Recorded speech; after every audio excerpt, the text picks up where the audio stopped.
Hola, buenos días a todos. Vamos a dar comienzo a la tercera sesión, segundo día de este seminario, y lo hacemos como ayer con una conferencia plenaria, en esta ocasión a cargo del profesor Xavier Monteis.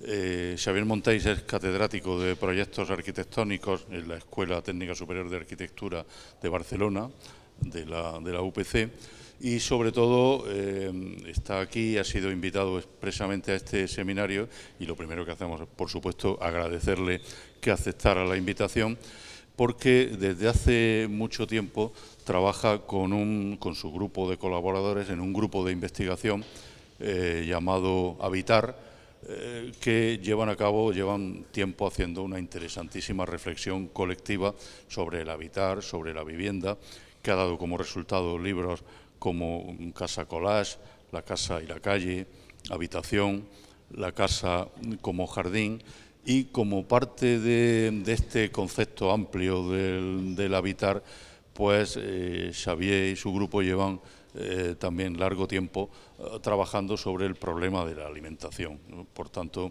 en un seminario como este era obligada su presencia. Le doy la palabra ya y te reitero, Xavier, el agradecimiento por estar con nosotros.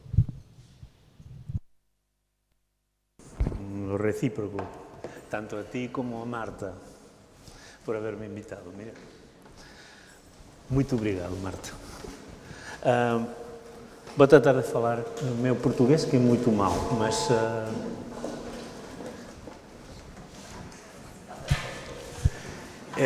tentei também de escrever os pies das imagens a muito pouquinhas. Não gostam as conferências com mais de 12 diapositivas, me parece.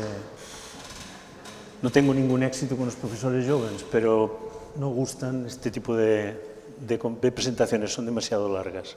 Es cortito, mas añadí unos títulos también en inglés porque é obligado, cumprimento. Mas não falo inglês, portanto. Vou falar disto, a comida, a cultura da cidade. Não é neste ordem necessariamente. E vou a começar. Vou começar para tratar de situar que nisto llevamos un tempo pensando nestas cosas. Eu particularmente e o grupo de investigación. Aquí é unha mostra de cosas. Eu faço 16 anos que escribo quincenalmente no diario O País, na edición de Cataluña. Unha crónica, unha crítica de arquitectura. Tamén he escrito cosas de opinión y, por tanto, para mí ha sido muy interesante. Ahora doy cuenta de esto pasado tiempo, porque obliga una cosa increíblemente necesaria para los arquitectos, que es que nos entienda el público en general. Por tanto, siempre he tratado de explicarles a los jóvenes profesores cuando redactan o enunciado de un ejercicio, que piensen que luego los pais de los estudiantes se lo leerán en casa y probablemente no entiendan nada, o peor, pensarán que el profesor no es buen profesor. Por tanto, tienen que escribir las cosas para que entienda todo el mundo. Escribir para la prensa obliga a falar de arquitectura para todo el público. Si el público comprende lo que tú dices, es probable que un arquitecto también comprenda, probablemente. Por tanto, para mí me han cambiado los artículos en la prensa. Aquí tienen algunos. O a dereita é un artículo sobre o fenómeno das cocinas clandestinas, das dark kitchens en as cidades, son as que reparten comida a domicilio con os riders. O de medio é un reportaje un tanto máis extenso sobre o fenómeno da comida urbana, publicado esta primavera pasada. E o de aquí é unha cosa que, despois de estar a oír muitas veces ontem mismo sobre a necesidade de que haga unha reflexión sobre a sostenibilidade, etc., e da comida saludable. Eu acho que primeiro as autoridades municipales deberían hacer un esfuerzo por procurar tres cosas en las ciudades que pudiéramos respirar aire limpo, muy importante, que agua de la torneira, torneira el grifo, ¿verdad? Que agua de la torneira de boca, que decimos, sea boa, y que controlen la calidad do pau. De tontería. Aire, agua y pau. Son tres cosas que el gobierno municipal de las ciudades debe intervenir y debe procurar al menos estas cosas. Pues podemos hablar de sostenibilidad y de ciudad saludable. Pero no es justo reclamar a población, a los ciudadanos de una ciudad como Barcelona, que tengan un comportamiento y una vida saludable. No es responsabilidad nuestra. No debemos ir cada semana al gimnasio. Lo que sí debemos es poder beber agua buena, no enfermar del aire que respiramos y que el pan tenga calidad. Pues nosotros ya pondremos sal o aceite, pero es lo mínimo. O último é un número especial da revista. En Cataluña me doy cuenta que todo se llama Quaderns, sea para un periódico o sea para a revista do Orden dos Arquitectos. Este é un número especial solo sobre a comida e a arquitectura. Titulamos así para tener una compensado geral. Vocês son muito jovens a maior parte, mas para a minha geração foi un fenómeno interesante de una banda de música que estudiaban, creo que estuvieron estudiando en la Cooper Union, y luego montaron un grupo musical muy bon que se llamaba Talking Heads. Cuando apareció este álbum, que se llamaba About Buildings and Food, yo no entendí qué tenía que ver. Yo sentí atraído, interesado, porque ponía buildings, pero no porque ponía food. Pero me doy cuenta que fueron los primeros que unieron las dos palabras. Y con el tiempo descubrí que esto era, bueno, tiene un interés. A raíz de esto que estoy hoy, un temps, en la noche, trabajando en la casa de un amigo, estuve montando esta presentación y me di cuenta que el primer número de esta revista es la revista de Orden dos Arquitectos en Cataluña, se llama Quaderns, todo se llama Quaderns, y fue una sección que dirigimos durante 4 años y se llamaba Doméstica, y escribimos con Eduard Callís y Ana Pujané, que es arquitecta más conocida de un grupo de arquitectos que se llama Mayo, de Barcelona. Pep Keglas, en su momento, que era quien dirigió esto y nos convocó para escribir artículos, yo propuse hacer una sección de esta revista que fuera solo doméstica. Me dijo, sí, pero el primer artículo tiene que salir en 15 días. No me daba tiempo de escribir nada. Por tanto, lo que hice fue reunir todo lo que me pareció que a mí me había interesado, que tenía que ver con la calidad de los espacios en que vivimos. Por tanto, fui reuniendo varias páginas, hay varias, muchas, con imágenes muy pequeñinas de cosas que me parecían interesantes, muy mixturadas. Artigo, me doy cuenta, me di cuenta, que lo titulé El que hem menjat, el que hemos comido, que es el título mítico de un libro, para mí, un mejor libro de cocina española, para mí, que es de un autor que se llama Josep Pla y que está aquí. Probablemente alguien conoce a este hombre. Fue un autor muy interesante. Lo que hem menjat, lo que hemos comido, tiene también un otro sentido, de aquello que nos hemos alimentado. También nos hemos alimentado como arquitectos o como urbanistas, como cualquier cosa, o simplemente porque tenemos un interés por la cultura. Por tanto, ¿qué comemos? ¿Qué hemos comido para poder opinar hoy de arquitectura y de la ciudad? Pues hemos comido muchas cosas. Hemos comido polígonos modernos de los años 50, hemos comido arquitectura popular, hemos comido plantas míticas de edificios como a Pedrera, hemos sentido admiración por una casita de Pablo Neruda perdida en medio del mar, o hemos sentido atracción por cómo quedan las mesas, voy a hablar de esto más tarde, cómo quedan las mesas después de un almuerzo, una cosa que siempre me pareció muy interesante. Por tanto, hacer esto me representó darme cuenta que Sobre estas cosas hemos pensado más de lo que yo pensaba. Tanto es así que cuando hicimos, esta fue una de las exposiciones que hicieron en Madrid, en la Galería de los Nuevos Ministerios, en el Paseo de la Castellana.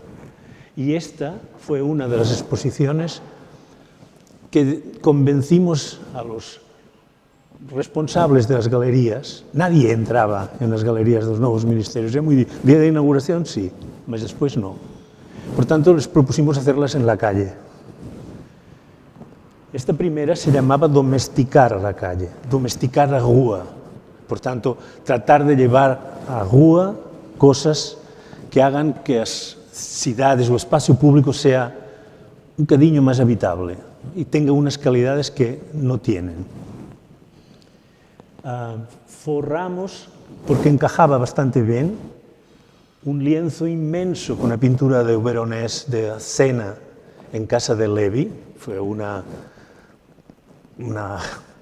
jugarreta, una cosa muy inteligente por parte de Veronés para escaparse de la Inquisición, que no gustó nada que la última cena tuviera este aspecto totalmente casi de orgía que ocurría. Por tanto, cambió el nombre y con esto ya arregló el problema. Gustaba porque es una escena que no pasa en un interior, pasa en un espacio un tanto extraño, una loggia inmensa, muy bonita. Y coincidía con las arcadas de las galerías.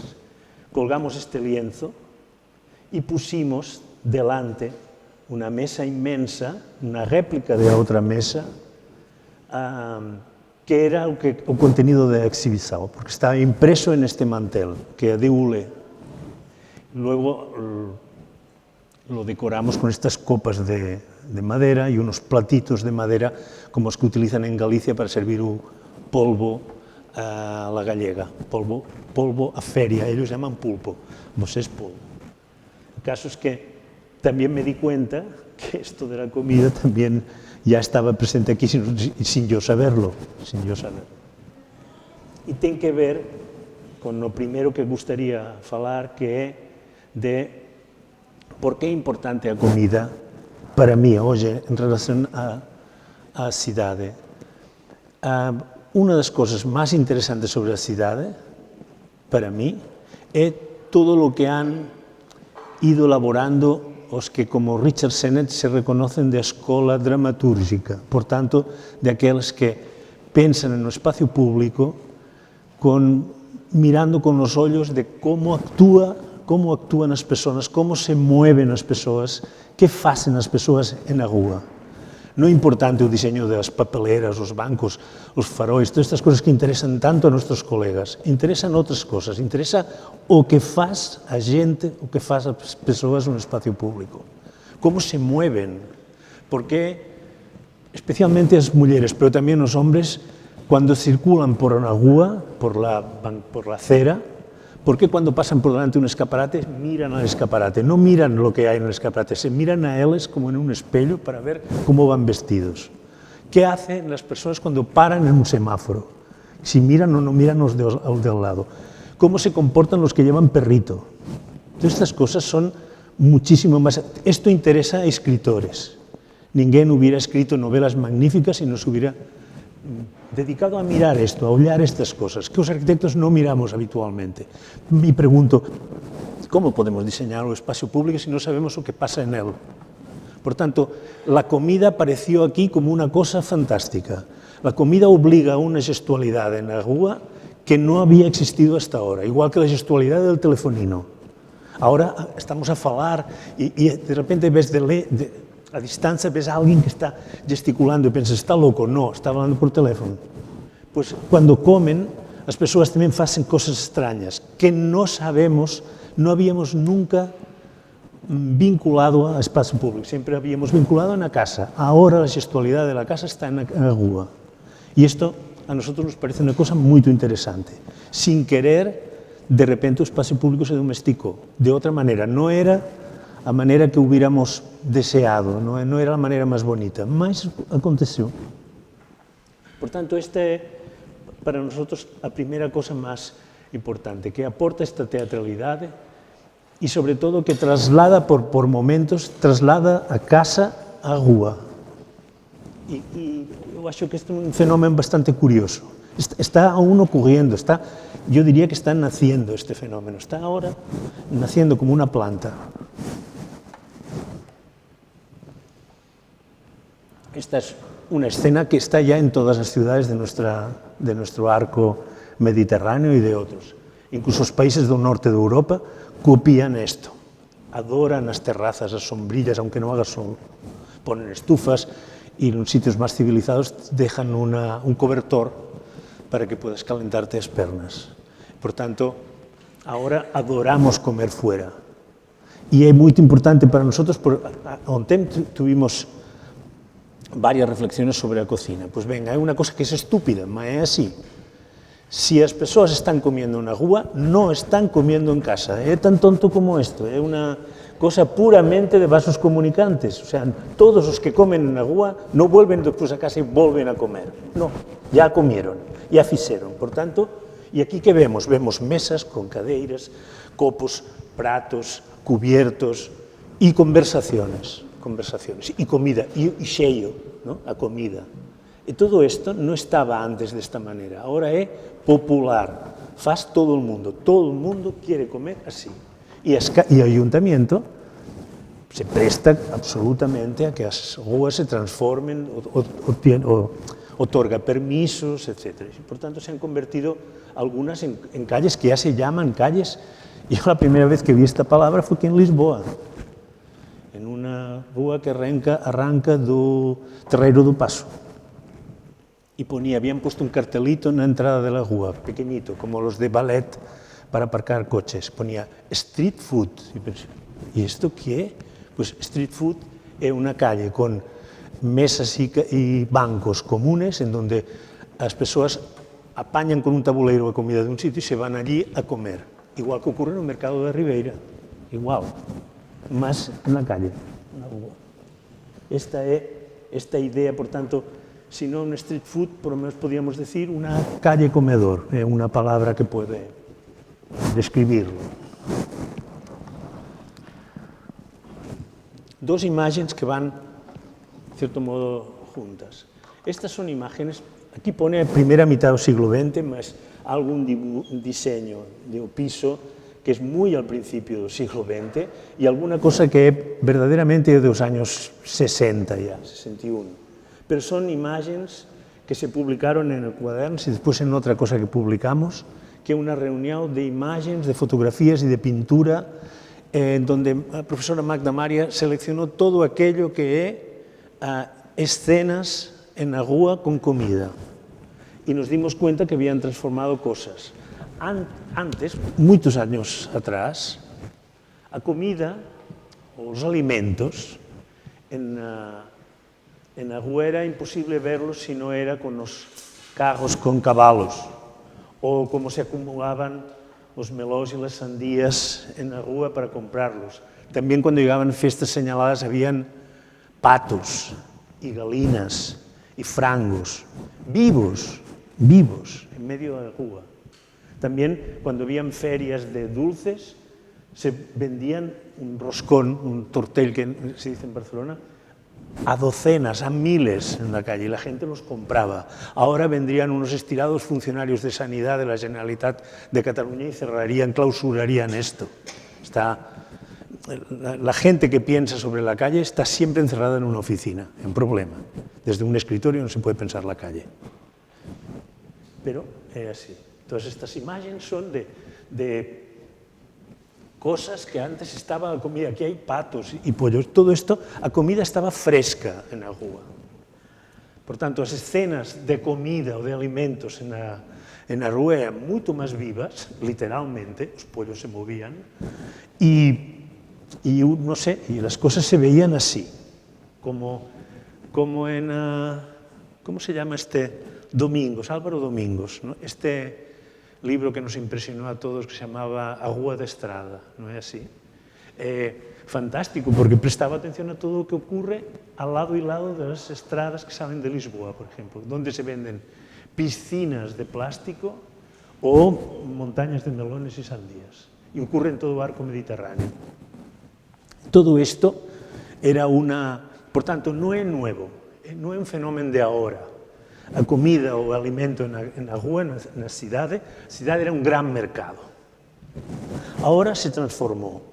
Ahora o que vemos es outra cosa. A escena de la rúa ahora es de persoas comiendo. Haciéndolo además de esta manera. Se sientan en cualquier... Roma prohibió en algunas calles que esto ocurriera. Se quejaron los comerciantes y prohibió que los turistas se sentaran al pie de los escaparates y de las lojas para comer. Lo ha prohibido. Pero la escena, tú pasas por una calle y esto es absolutamente habitual. Este gesto, la persona llevándose a la boca algo, es insólito. Y esto ocurre docenas de veces al día. En un paseo modesto que hagas de tú a casa o trabajo o cualquier lugar, ves esto, si es un mediodía, es increíble la cantidad de estas escenas que pasa. Es tan así que nos ha permitido darnos cuenta de otra cosa. Pensábamos que la ciudad no tenía primero, después pensamos que las ciudades tienen un horario, se comportan, no solo un calendario semanal, a más actividad o menos, tienen un horario. Pensábamos, bueno, o horario dos colegios, o horario do traballo. Eu acho que é o horario da comida, que marca o pulso da cidade é as horas da comida. Son inseparables de la ciudad. La gente está en las ciudades para comer. Come, se va a la ciudad para comer en todos sentidos, porque para ganarse el pan, pero también para comer en compañía. La ciudad, eu acho que no existe si no hay la condición de la comida. Estamos en la ciudad para esto. Pues tenemos no sabemos ainda, eu sou do que penso que é unha desgracia, mas hai moitos que creen que non, que é o turismo. E agora todas estas cosas están pervertidas por persoas que non saben ni nuestras horas, ni lo que comemos. Nos visita gente muy rara, muy rara. Tan rara, para aquí, que aún es un país ejemplar desde el punto de vista de la comida, tan rara que le repugna que el pescado tenga cabeza. Deben creer que viene retractilado en Porexpan, y no es así.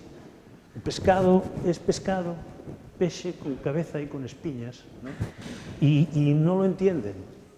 Por tanto, se fabrica una comida estúpida para ellos. Ahora empiezan a haber casos cada vez más de cáncer de colon entre la juventud porque comen burgers todo el día. Es igual, nadie los va a convencer que no hagan lo contrario. Pero esta escena ha cambiado. Ya no son los productos en la rúa, es las personas que comen en la rúa y aportan esta teatralidad y actúan de alguna manera. Por ejemplo, viendo estas fotografías, uno se da cuenta que en la ciudad faltan bancos para sentarse, se sientan donde sea, se sientan en el suelo. De hecho, una parte importante de nuestra juventud debería haber nacido en el Japón, porque se sientan en el suelo y no tienen sillas, pero tampoco lo deben saber. Pero es muy habitual esto es constante, ¿no? Y esto ha cambiado la escena de la ciudad. No importa el mobiliario urbano, importa actividad, la actitud, los gestos, las conversaciones, los grupos de personas que se reúnen para comer. Creo que esto es seguramente lo más importante. Muestro ahora una imagen sola, condensé en un trabajo de una asignatura optativa que dirigió un profesor de este grupo de investigación, David Stigman, que hizo su tesis sobre esto, sobre la comida, la ciudad y el supermercado. Y él apañó a los estudiantes y los llevó, trabajó sobre la arteria más popular de Barcelona, la Rambla. Todo el mundo conoce la Rambla. La Rambla se ha convertido en un inmenso comedor. Entonces convirtió los estudiantes en varios grupos y les hizo trabajar sobre cosas. Por ejemplo, ¿qué se daba, qué comían?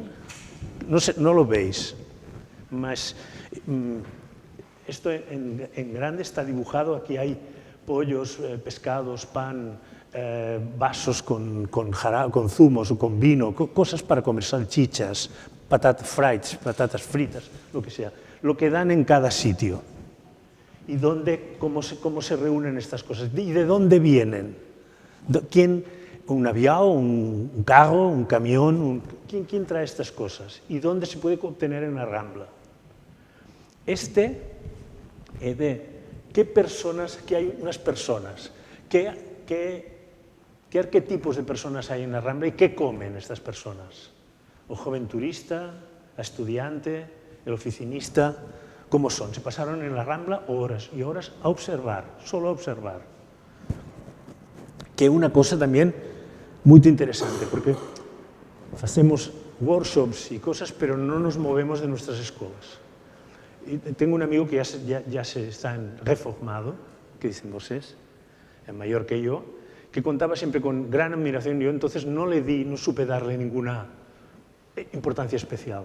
Mas tenía un profesor de medicina que apañaba a los estudiantes y se los llevaba a la estación de Sants. Los hacía sentar y él observaba a las personas que venían y le decía: este hombre que viene tiene un problema de vesícula.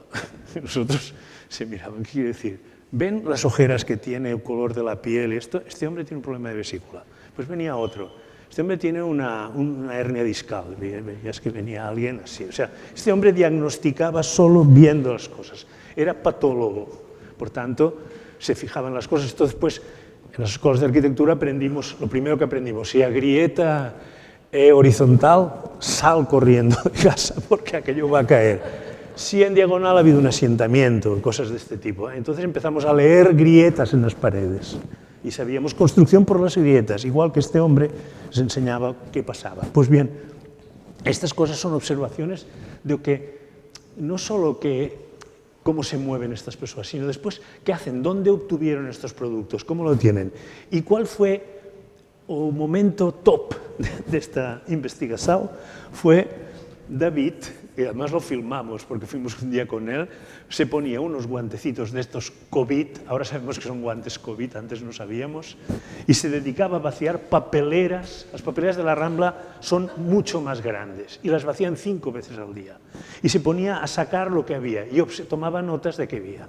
Bandejita de presunto serrano, bandejita de mostaza, restos de una salchicha de Frankfurt, bandejita de patatas fritas, bandejita de porquerías, cornets de helados. Todo este mundo que se come, que está allí, aparecía en la basura. Y hacía a los estudiantes ver la basura. La gente se miraba y cuando les decían somos estudiantes de arquitectura, pensaban pobres, ¿no? Porque sabían pensar que comían o que... Pero claro, no olvidarán nunca esto. No olvidarán nunca. Esto es importantísimo. Aquí hay docentes y estudiantes. Tienen las clases o las asignaturas siempre, no todas puede ser, pero siempre tienen que procurar que haya algo inolvidable. Si resulta inolvidable, se acordarán dentro de 2 o 3 años, pero muchas de estas cosas no se ven en un primer momento, pero es después que salen. En España se cuenta siempre un mismo chiste, que es casi una reflexión filosófica, que un alemán ríe 3 veces cuando cuentas un chiste. La primera cuando lo cuentas. Dices, mira, va un señor y tal, ja, ja, ja. ¿Ves que queda con una cara un poco convencida? Entonces, se lo explicas, le tienes que explicar, entonces vuelve a reír. Y luego cuando ya vuelve y regresa a Düsseldorf, vuelve a reír cuando lo entiende. Los estudiantes son como el alemán. Entenderán algunas cosas, algunos más rápido o no, pero estas cosas contribuyen mucho. Por ejemplo, los estudiantes que estuvieron hurgando en los cubos de basura no olvidarán, no es que serán nunca. Bueno, hay de todo, pero resulta, y alguna vez incluso contarán, o seu fillo, teu pai estuvo aquí sacando porquería de los cubos de basura, ¿no? ¿Y qué aprendiste? Pues tal cosa, no sé lo que aprendió, pero es importante. Claro, esto nosotros llamamos investigación, sí, pero esta investigación es muy interesante si se hace con los estudiantes de la MAO. Es diferente. Todo esto es el resultado de observar qué es que hacen las personas en la rúa. Y pues hay otra cosa que ya es un poco aquí accesoria, más importante. Se dibuja. se dibuja un pollo, un frango, se dibuja un vaso, un copo de agua, se dibuja una salchicha, se dibuja un trozo de presunto. Parece una estupidez. Y claro, ¿y por qué lo científico tiene que tener quesitos con números? ¿Quién dijo que la estadística es la única manera de reflejar una cosa? Si dibujas, sabes mucho de aquello, porque es una manera de describir. Si tú lo has dibujado, si has hecho un levantamiento, no de una pirámide egipcia, sino de una cosa estúpida, de una barrita de chocolate de este tamaño. ¿Alguien dibujó alguna vez esto? ¿Se lo ha dibujado? ¿Lo ha tratado de representar y que además los demás digan, ah, mira, una botella de agua de 105? Que no lo hemos dibujado nunca. Pues yo me atrevo a decir, no sabemos lo que es, no lo sabemos. Somos arquitectos, sabemos dibujar y estamos acostumbrados a esto. Pues dibújalo. Si tú dibujas y reúnes estas cosas, estás fijando el interés y el contenido de en este caso, de esta pesquisa un poco estúpida, diríamos, sobre la comida en la calle, cuando ya se fue la comida. Pero dibujar no es un pasatiempo, también, pero es una manera de aprender increíble. Si no lo puedes describir, no sabes lo que es, no lo sabes. Por tanto, bueno, pues creo que tiene toda esta cosa de teatro en Argüe, en el espacio público, tiene también una dimensión gráfica que se puede diseñar, se puede dibujar, ¿no?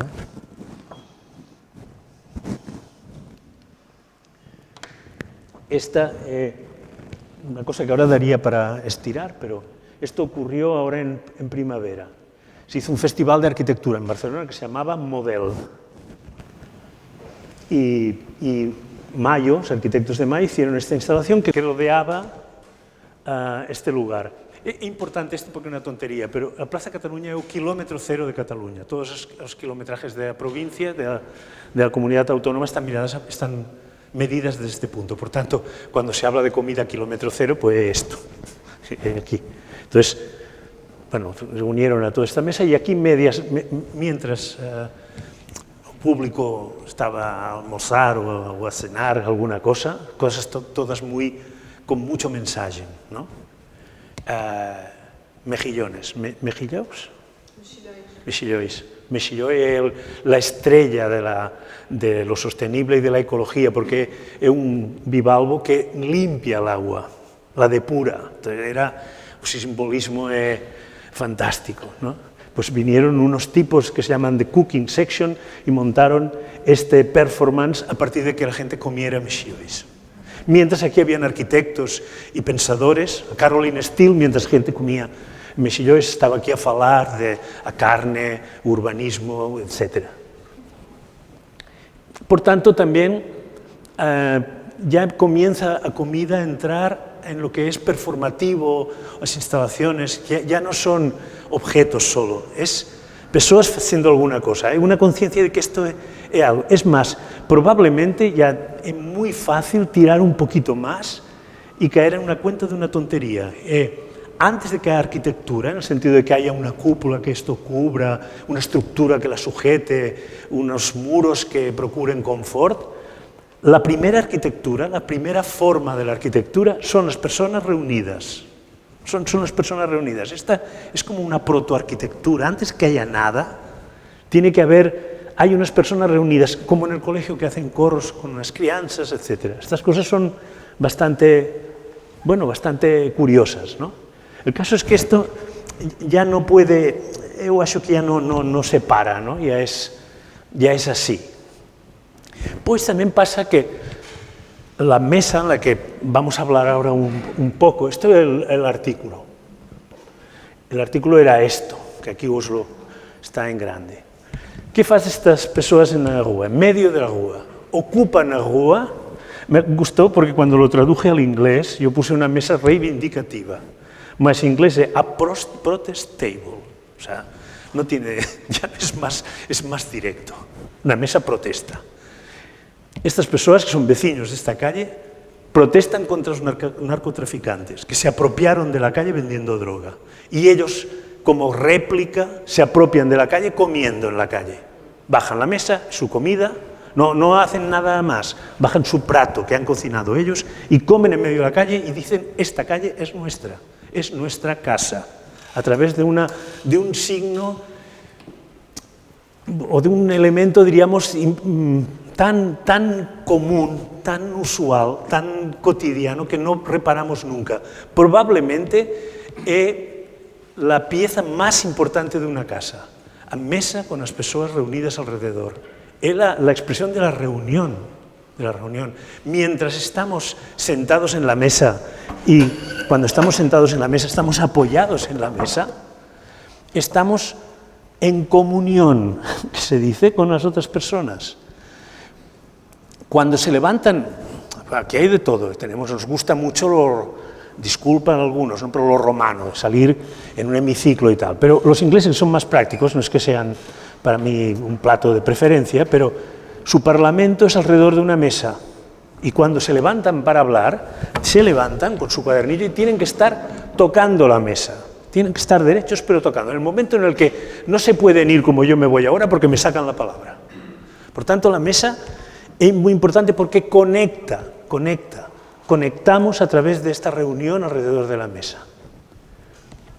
Igual que ellos. Los demás pasan indiferentes o se los miran sabiendo qué hacen. Es muy interesante que facin una cosa como esta a partir de un elemento tan banal, que nosotros hemos reducido en las escuelas de arquitectura. ¿Qué tamaño tiene aquí? ¿Cuánta gente cabe? Son cosas como damos cifras dimensionales sobre esto. La mesa es probablemente la cosa. Esta foto que nos hizo Stephen Bates para este número 271 de Quaderns, fotografió una comida con unos amigos y nos advirtió, tiene una curiosidad. Era tan estrechita la mesa, era más estrechita que esta, que no podía estar un comensal delante de otro, tenían que estar como al bies, ¿no? Entonces se producía una cosa genial, ¿no? Que esto es lo que yo adoro, estas cosas, ¿no? Que es cómo quedan las mesas en una comida o después de una comida. Y por cierto, ayer veíamos la mesa después de comer, se retira y se limpia. Pues ojalá no se retire hasta la noche. Yo creo que la mesa tiene que quedar desorganizada mucho rato, cuanto más mejor.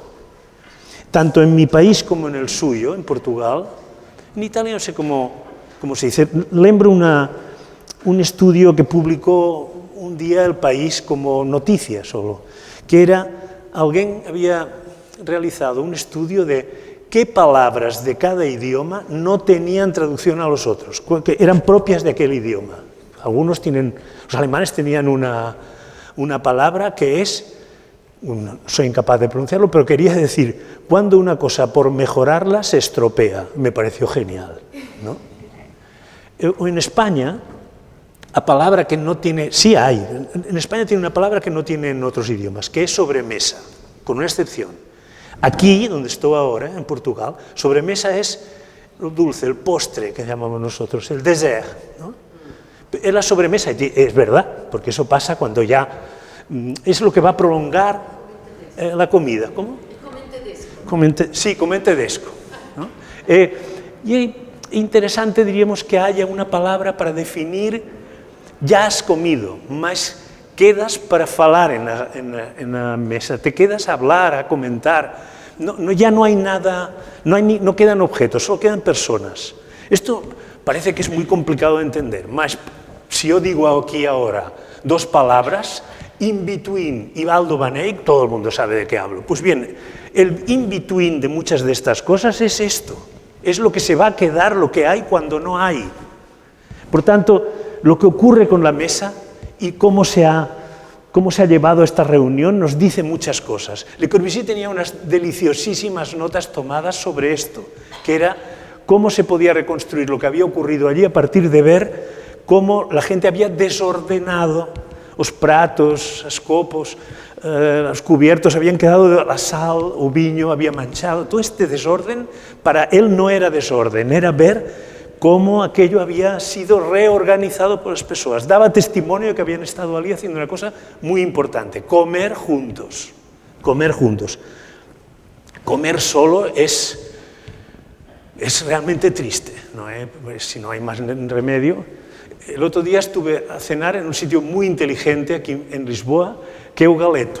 Porque o Galeto puedes ir solo, pero es imposible comer solo porque estás a ver todo el mundo, hasta los que te sirven, que están...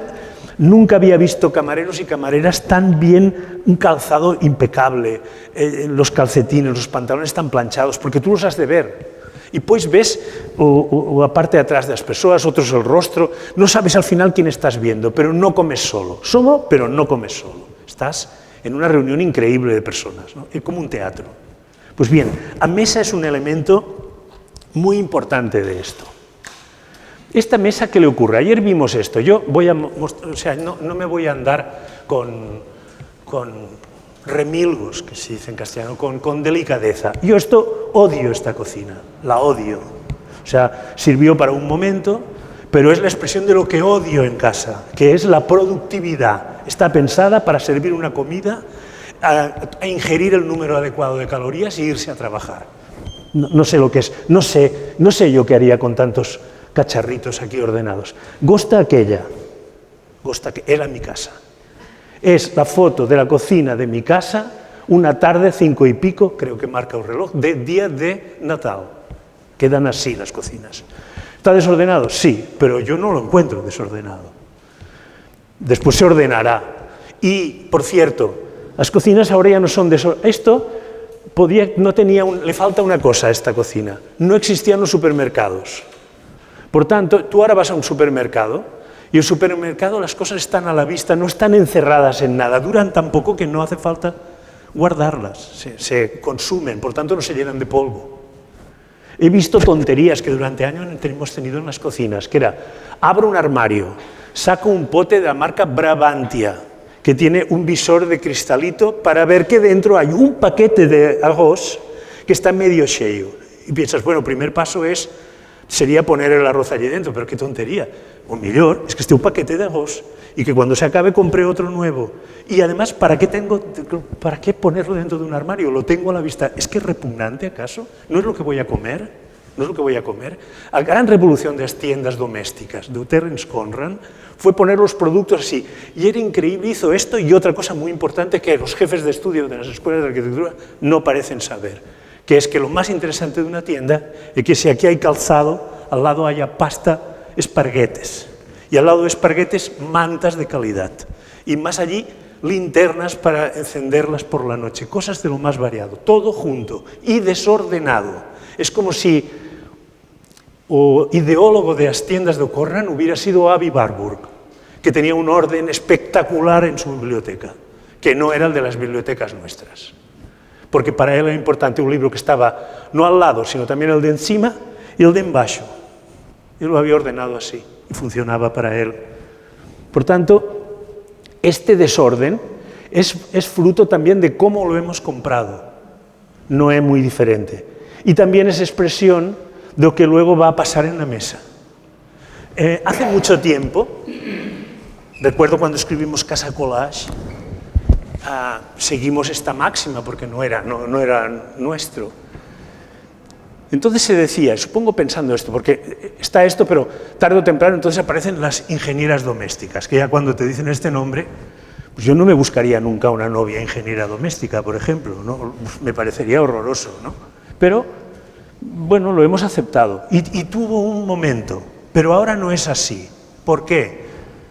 Yo acho que las cocinas, como se decía antes, la cocina fue muy importante para la casa porque por la cocina entró la tecnología en la casa.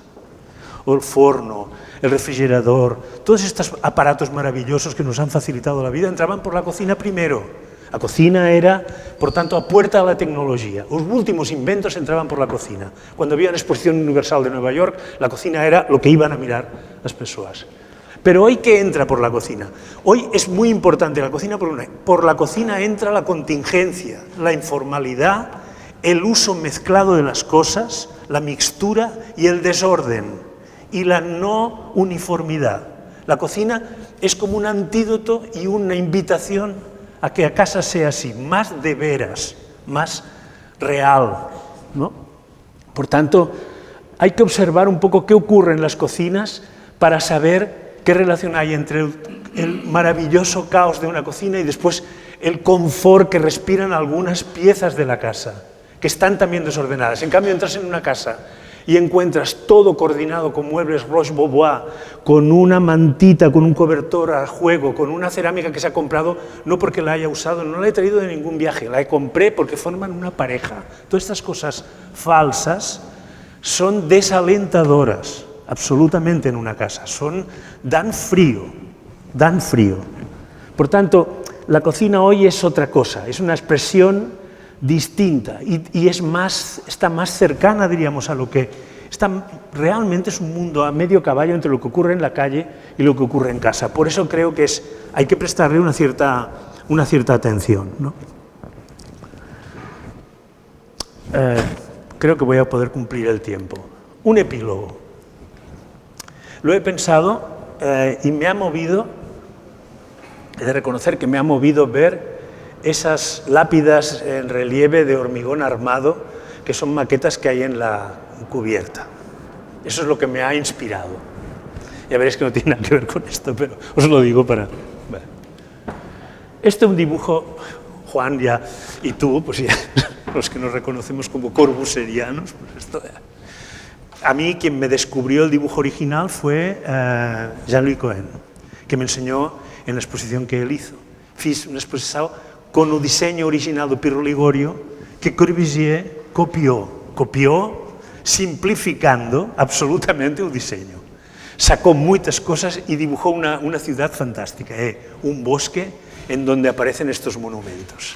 Luego, como esta es mi interpretación, como esto no le debía acabar de gustar mucho, él puso de su cosecha esos sólidos platónicos, creo que le llamaba así. Entonces, porque en eso, si no es que esto era tremendo para la arquitectura moderna. Esto aquí no hay hay cosas horribles, ¿no? Como estas cosas pero claro, no podía dejar de dibujarlas. Por tanto, dibujó aquello como queriendo decir, yo veo esto, pero en realidad estoy viendo esto. Era para decirle, hombre, podrías tomarte algo, porque la verdad es que es más bonito esto que otra cosa. El caso es que hizo esto. Y esto me llevó a...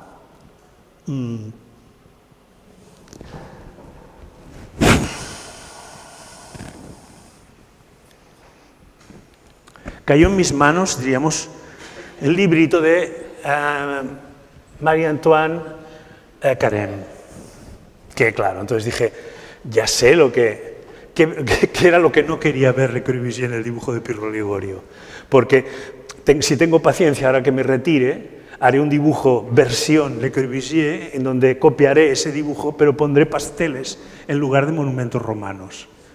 Y el sumum sería hacer una maqueta grande, poner huevo hilado y poner pasteles por en medio y que nos lo pudiéramos comer. Porque claro, la pastelería, que es un caballo muy importante, es comida, de verdad. Esto era lo que hacían nuestros arquitectos racionalistas que adoramos. Yo creo que el Gatpak ponía esta imagen de un edificio que tengo prácticamente, como quien dice, delante de mi casa, en la diagonal, y lo ponían con una mona de Pascua. Así se llaman estos pasteles de chocolate que se hacen para la Pascua. Son pasteles de chocolate a veces ponen huevos, es absolutamente barroco. Es una cosa demencial, ¿no? Este aún es bastante discreto y lo puso con las velas, con aquello. Los del Gatpak estaban felices con esto porque era la demostración de que... Entonces, ¿qué decir? ¿Cuál es el argumento de los arquitectos racionalistas? Como todos moralistas.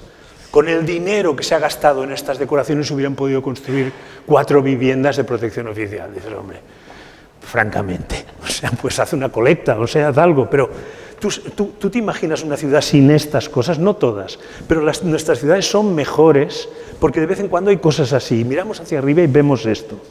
Pensamos, pues debe ser el Palacio de Justicia o la estación. No, es una casa grande en la diagonal Aribau. Y no pedimos a nadie que se lo crea o que ahora haga esto. Mas, ¿qué serían las ciudades sin esto? ¿No? Yo creo que es una estrechez increíble que no haya. Por tanto, pero ellos lo comparaban con esto, porque entonces pensaban, si ponemos una mona, entonces es que los hundimos moralmente. Y ha pasado muchos años, pero creo que ahora a mí ya no me convencen y no me parece una cosa genial, ¿no? Y acabo con esto, que me gustó mucho encontrarlo otra vez. Antoni Miralda es un artista que se ha dedicado a trabajar con la comida de hace tiempo.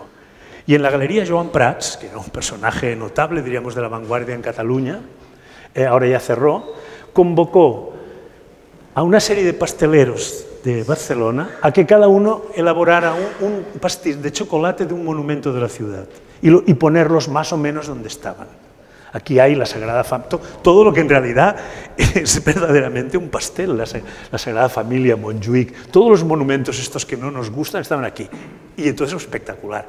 El último día, pudieron venir los niños y se las comieron. Es que yo lo encuentro genial. ¿Y por qué me ha inspirado esto? ¿No sería mejor haber hecho esas maquetas de chocolate? De algo comestible, luego hacer una fiesta y comérselas. ¿Quién se va a comer el hormigón? Ni las ratas, ¿no? O sea, pues hagamos... La cocina, la pastelería, es pura manualidad. Es trabajo manual, es ejercitar las manos, es tocar, ahí tiene todo la pastelería. No perdamos esta ocasión, o sea...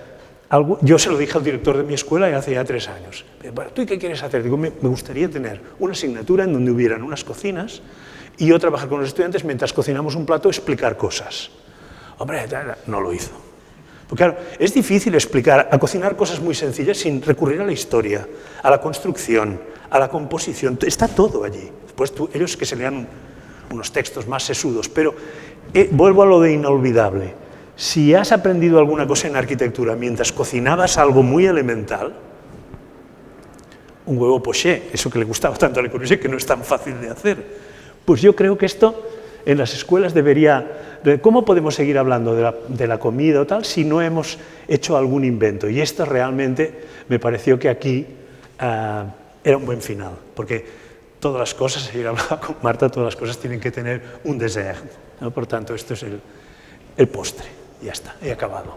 Gracias.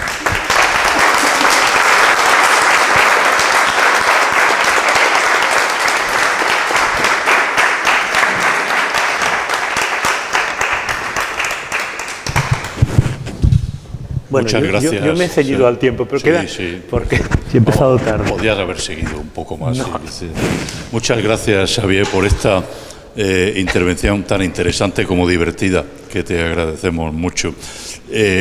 Imagino que hay cuestiones que plantearle a nuestro ponente de hoy, si alguien quiere decir algo. ¿Sí?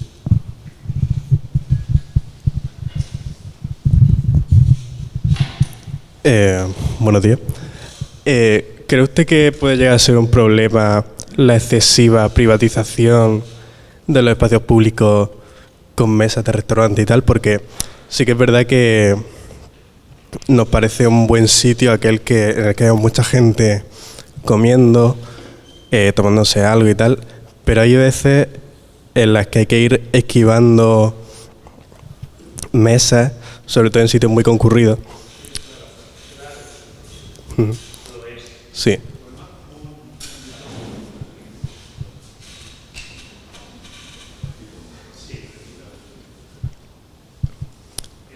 Monumental, efectivamente. Ontem estábamos a oír pinceladas sostenibles y ecológicas que están ocurriendo en el campo, como algo esperanzador que puede acabar pasando con relación a comida y a personas más jóvenes que se dedican ahora a empezar a hacer cultivos de cosas recuperadas, etc. Me voy lejos, pero vuelvo a esto. Para mí, ¿qué es lo más sostenible? Cocinar. Montaigne decía que el hombre es un animal que guisa, no nos olvidemos. Por tanto, si no queremos que hayan esas mesas en la calle, aprender a cocinar, comer en casa, comprar la comida, no llamar al delivery que te traiga hasta un croissant. Cocina, prueba, reúne a tus amigos, no vayas a la calle a comer, que se queden los guiris. Por tanto, sí que es un problema, pero no lo alimentemos. Comamos en casa, cocinemos, ensuciémonos. Esto es ecológico para mí y totalmente sostenible. Incluso diría revolucionario en este momento. No se me ocurre otra cosa, no vamos a ir rompiendo mesas por la calle, ¿no? Ya está. Vale. Muy bien, gracias. De nada.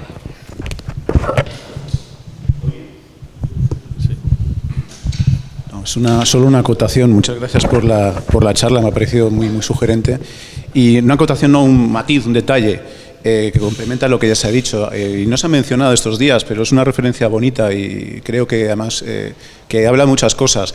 Al hilo de esa analogía, ¿no?, entre la arquitectura pastelera, que era como la llamaban a principios del siglo XX, alguna arquitectura pastelera como un insulto, en esos mismos años, que seguro que lo conoces, Xavier, esta referencia, Dalí escribió un texto muy ácido, muy incisivo, en el que contraponía la arquitectura puritana de Le Corbusier, que era fría, que era el mírame y no me toques, a distancia, ¿no?, con la arquitectura pues, que denominaba él blanda, peluda y comestible. Es decir, que para él digamos que el que pudiera ser comestible sugería que esa arquitectura pastelera tenía una conexión más directa con el cuerpo humano, con los valores, con la tradición, que esta nueva, digamos, estética fría y puritana, como lo llama calvinista, ¿no? Y bueno, pues simplemente es algo que he recordado cuando lo estabas comentando, ¿no?, cuando esa analogía visual tan interesante. Sí, es que es puritana. Pero cuidado, Dalí tenía muchas cosas, pero también hay que vacunarse. No, bueno, digo, porque es que y afortunadamente, bueno, así hay arquitectura peluda, pero en los tebeos o en los cómics, ¿no? Y debe haber alguno que ha practicado una cosa así, y hay gente. Sí, ¿no? Y hay cosas. Pero, bueno, pero claro, en medio hay una cosa que es esta del puritanismo, ¿no? De cómo puede ser una cosa que no. Ayer veíamos muchas de estas cosas, o sea, la primera cosa puritana es el exceso de cristal. Parece lo contrario, pero es tremendo, ¿no? Todo a la vista para que, claro, solo con una inmaculada vida sin pecado uno puede estar expuesto constantemente como en una urna. Entonces, es verdad, pero hoy evitaría un poco estas palabras que siempre decimos, porque no me resultan interesantes. Por ejemplo, el vidrio es frío, ¿no?, y la madera es cálida. Esto es tremendo. Mejor no entrar en esa pastelería, ¿no? Pero no es solo pastelería, es en realidad la comida y un tipo, muy especialmente, un gusto. Hay una cosa que yo algunas veces he tratado de definir como gusto del domingo. El domingo la gente va a una pastelería y compra unas cosas, las lionesas. Eso es una cosa que debe darle dolor de cabeza a cualquier arquitecto, porque no se han inventado hacer las cúbicas con una. No, es como. Todo es churrigueresco, es una cosa. Y rebosa la nata que tiene como olas. Esta cosa, los roscones, esta cosa del domingo, las platas de dulces, ¿no? Es popular. Es popular. Aquí, esta ciudad te vacuna contra esto. Te vas. Si tienes un cuarto de hora entre ir y volver, no sé qué, solo pararse un momento y entrar en el Versalles y ver aquella inmensa escaparate que tienes delante lleno de pasteles, te da un subidón. O sea, y es de domingo, es gusto de domingo, es gusto, podría decir el mal gusto del domingo, ¿sabes? O sea, es que el gusto del domingo la gente, ahora ya no, porque todo el mundo va vestido de Decatlón, pero antes la gente se mudaba el domingo y volvía a casa después de misa con un roscón, envuelto en un papelito, con un lazo rojo. Estas cosas ahora te dan una caja, diríamos, como un monumento minimal, ¿no?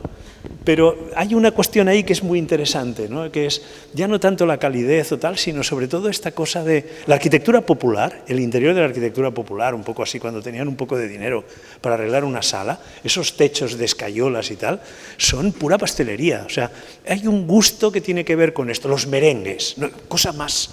Eso entras en clase con los estudiantes después de haber enseñado unas cosas de Mies van der Rohe, entonces te sacas una bandeja y pones un merengue aquí encima. Eso iba a decir, ¿cómo se come? Es decir, ¿cómo nos lo apropiamos eso? ¿De qué aprender de eso, no?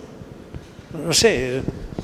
Y una acotación de cosas que oí ayer, ¿no? Que, vale, Franco era un monstruo, pero mucha gente, muchos días, y que nadie me diga, oh, la gente se moría de hambre y tal, pero muchos días debía comer bien, con harinitas y un poco de nada, o sea, ¿cómo se llama esto? Unos canónigos con harina y fritos, roviolas que dicen. O sea, había una cocina franquista, diríamos, de la miseria, de lo pobre, que se adornaba además y que era rica a pesar de Franco.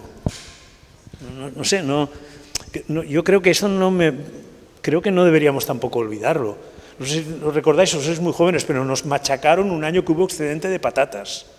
Se hacía de todo, salían anuncios en la televisión. Sí, señor.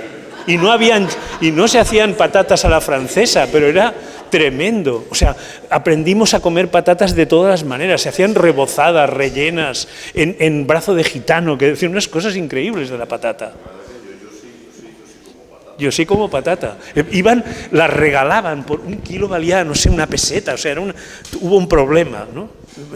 No sé, lo que envió a ultramar a los irlandeses porque se morían de hambre porque hubo una plaga con la patata, aquí nos sobró patata por todas partes. Entonces, bueno, hay cosas, en fin, no es peluda, pero la patata Kisler seguramente debía comer patatas, crudas. Una piccolissima notazione. Vabbè, la ringrazio, è stato assolutamente fantastico, fantastico. Sono rimasta anche incantata che lei avesse fatto questo riferimento a Carême, che è il mio personaggio preferito, perché perché l'idea che lui passi le sue serate a studiare l'architettura greca-romana per fare lo trovo una cosa sublime. E anche l'idea di come in cucina c'è un sapere, come lei diceva giustamente, complicatissimo.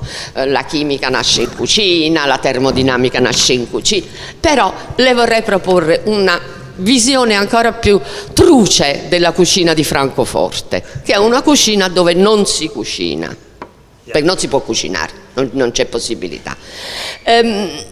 Io trovo particolarmente interessante che tutta una cultura architettonica che si raccontava di essere contraria al mondo americano, al consumismo spinto, no? La Gomorra dei fratelli Goncourt, in realtà avesse compiuto l'operazione più criminale, lei diceva la cucina franchista, che è stata quella di fare fuori la casalinga, perché la casalinga è la vera nemica dell'industria alimentare. La casalinga di un tempo riconosceva la qualità, il tipo, il pesce, sapeva fare. Nel momento in cui la casalinga è scomparsa, l'industria alimentare non ha avuto più nemici. Può portare in tavola qualunque cosa perché nessuno lo riconosce più. Che l'uovo non nasca sodo bisogna spiegarlo ai ragazzi.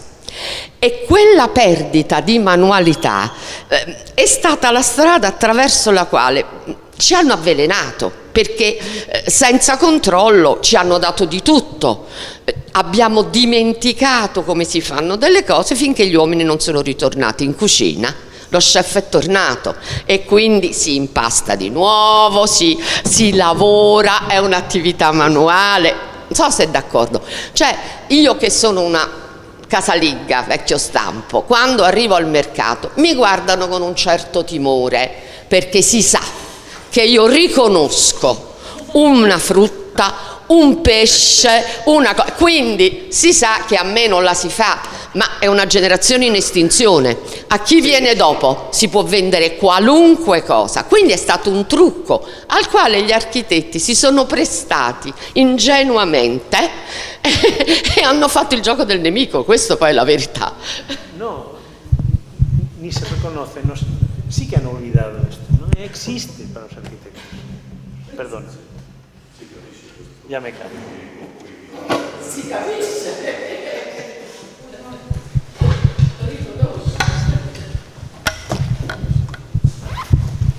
Gracias por tu presentación.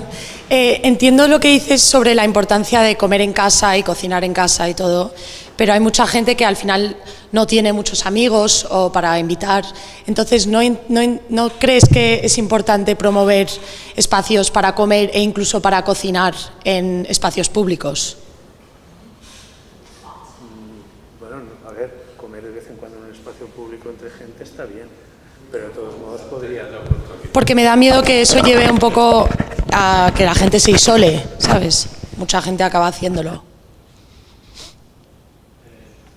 Has empezado diciendo que hay mucha gente que no tiene amigos. Exactamente. Pues que los haga. No sé, es que si también nos tenemos que ocupar en que haga amigos, no sé quién ha fracasado, pero es tremendo, ¿no? Bueno. Pero es un problema muy grande en nuestra generación. Bueno, Entonces, no me hagas hablar. Pero ¿no crees que entonces promover sitios para comer e incluso para cocinar en espacios públicos sea una cuestión importante? Bueno, no sé, hay sitios, supongo que... Bueno, pues para eso están las redes, pero ¿no es mejor hacer algunos amigos, supongo que sea cocinando, invitándolos en alguna conversación, apuntarte a una conversación con alguien? Claro, pero si nosotros como arquitectos podemos ayudar en ese proceso, ¿no te parece? Los arquitectos no tienen nada que ver, somos nosotros como personas, ¿no? O sea, social, la cosa sociable, ¿no? No sé. Sí, no, ¿Para qué se va a un bar? Aquí solo hablamos de la cuestión de espacios públicos y cómo eso puede ayudar la interacción de promover que la gente haga amigos en esos espacios públicos. Sí, pero también en un espacio público, no sé, vas al Jardín de Estrella, te llevas una manta y una, no sé, una fiambrera con alguna cosa y si hay alguien más haciendo eso, pues te intercambias croquetas, no sé, o sea, es que ¿cómo se va a hacer amigos? ¿Cómo ligarán? O sea, es que me pregunto, si no hacen amigos, el siguiente estadio ya no lo superarán. No sé, pues ¿qué van a hacer? ¿No se van a casar? No sé. Bueno, sí, pueden tener un niño por internet, pero estamos perdidos si es así. Sí, pero o sea, que sea asustador no significa que no esté pasando. Bueno, a ver, en mi época nosotros utilizábamos esta palabra, ¿no? Nos organizábamos. Una palabra que en la izquierda tenía todo el sentido. Estás organizado, o sea, estamos encuadrados en alguna organización política y no nos encuadramos para hacer amigos, sino para cambiar cosas, para hacer cosas que eran ilegales. Si ahora todo es legal, digo yo que debe ser más fácil. O sea, ¿cómo se hacen amigos? Pues hay muchos que hacen amigos, ¿sabes cómo? Se apuntan a talleres de cocina. No me digas, pero normalmente dirigido por algún argentino que tiene más gracia para hacer esto. 2 maneras para hacer amigos o ligar. Apuntarte a ir a algún sitio compartiendo coche. En ese seguro que fijo haces amigos y ligas, porque tienes que ir con otros 4 y tienes que decir, porque te preguntan, ¿y qué música te gusta para el viaje? Pues me gusta Verdi, pues ya no te llamarán, no sé, di algo, ¿no? O sea, no fumadores, o sea, que no coman ajo, porque luego, no sé, los maniáticos que te llevan sabrán, pero con este no hagas amistad, si no le gusta el ajo, y pues no vayas, es decir, pero a veces no es directo, quiero decir, que tienes que apuntarte a alguna cosa, no sé, se pueden usar trucos, o sea, apúntate a Alcohólicos Anónimos, aunque no lo seas, y entonces tienes que decir, hola, soy Esther, llevo 15 días sin beber, y seguro que haces amigos, no sé. Bueno, pues no, yo no lo pongo como ejemplo.